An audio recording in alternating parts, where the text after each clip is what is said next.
Good afternoon, and congratulations to everyone who's graduating today. I am so honored to introduce our commencement speaker, Samuel Wright, to everyone today. I still remember the first time I met Sam in my Introduction to International Relations class. As a professor,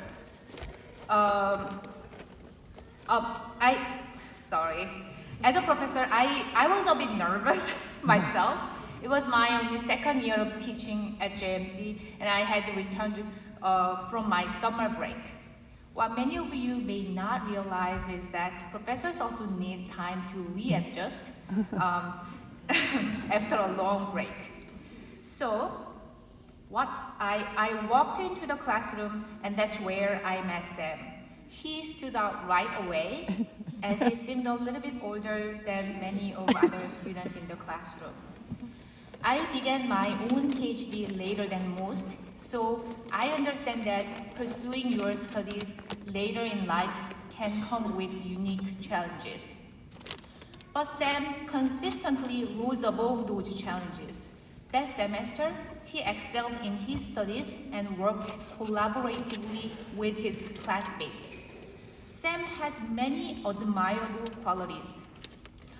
Since then, I have had the pleasure of teaching Sam for 3 semesters in a row. In fact, this is my first semester. This spring semester is my first semester I haven't had him in my class. Sam has many admirable qualities. He is hardworking, deeply committed to his studies, and has a strong work ethic. But what I admire him the most is his openness and flexibility. He supports and respects his classmates, and when challenged in class discussions, he responds with thoughtfulness and kindness. That is not an easy quality to develop when one might feel they have more life experiences than others. I am incredibly proud of him as he moves on to the next stage of his journey, pursuing his legal studies at MSU Law School on a full scholarship with stipends. Woo!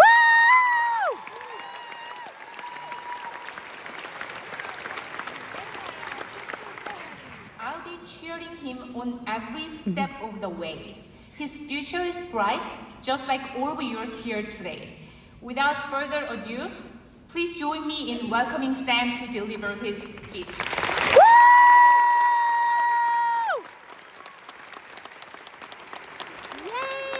Thank you so much, Professor Lee, and thank all of you. Good afternoon, class of 2026, friends, family, and supporters. I am a husband, a father, a first-generation college student, a community college transfer student, and I am a Madisonian.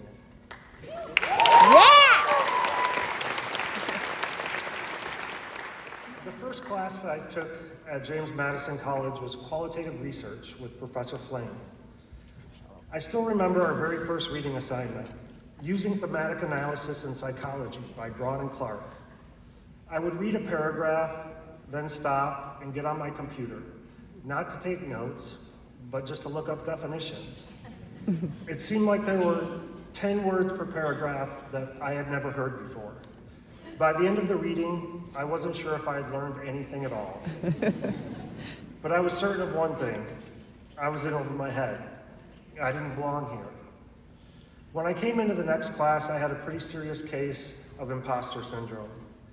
Everyone else seemed comfortable speaking the language. Sitting in a circle, my classmates spoke just like the text itself. And I was still trying to figure out what I had gotten myself signed up for. After class, I stayed behind and talked to Professor Flame. I told her I was having second thoughts about this whole college thing, about whether I was really cut out for James Madison. She listened, and then she told me something simple but incredibly important. She told me that I could do this, that I belonged here, that struggling at the beginning didn't mean I wasn't capable, it meant that I was learning. And with that, I was convinced to stay. And I'm really glad she did, because I did do it. And if you're here today, you did too. By the end of that first semester, I knew what words like phenomenology, ontological security, and epistemology meant. Although I can't promise I'll ever use them all in casual conversation, I'll have them if I need them. But those weren't the only words I learned that first semester. Being around students half my age gave me an immersive introduction to words like skibbity, delulu, riz, and 6'7". Though low-key, I still don't know what that last one means. And while those words might not show up on a syllabus anytime soon, they reminded me that learning doesn't just happen in classrooms or in textbooks.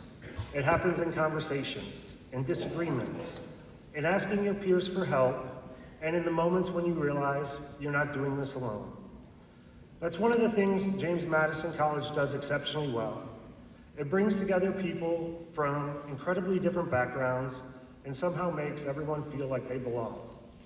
I came in as someone who, from the outside, didn't seem to have much in common with most of my classmates. But that never mattered.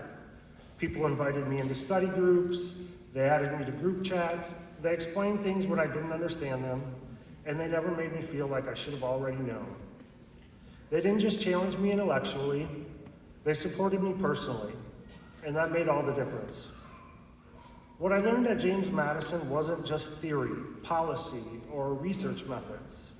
I learned what it feels like to be in a space where curiosity is encouraged, where questions are welcomed, and where struggling is seen as part of the process, not a failure of it. I also learned the importance of staying. Staying after class to ask a question, staying in a program when you feel behind, staying in conversations that challenge you. It can be tempting, especially in moments of doubt, to walk away, to assume that discomfort means you don't belong. But my experience at James Madison taught me that discomfort is often the first sign you're exactly where you're supposed to be. All of us here today have had moments when we wondered if we belonged in this college, in this discipline, or even in this version of ourselves. What got us here wasn't always that we felt confident. It was that we stayed. And often we stayed because someone else believed in us before we fully believed in ourselves. For me, that belief came from my amazing wife, my beautiful daughter, and from people like Professor Flame, Professor Lee, Professor Brathwaite, Dean Judge, and so many others that helped me along the way. I walked into James Madison not knowing what phenomenology meant. I'm leaving knowing something far more important, that learning is a collective effort, and belonging is built through generosity, and that sometimes the most important thing you can do is stay long enough to realize you're capable of far more than you thought. Congratulations to the class of 2026. We did this, and we belong here, and wherever else our journeys may take us.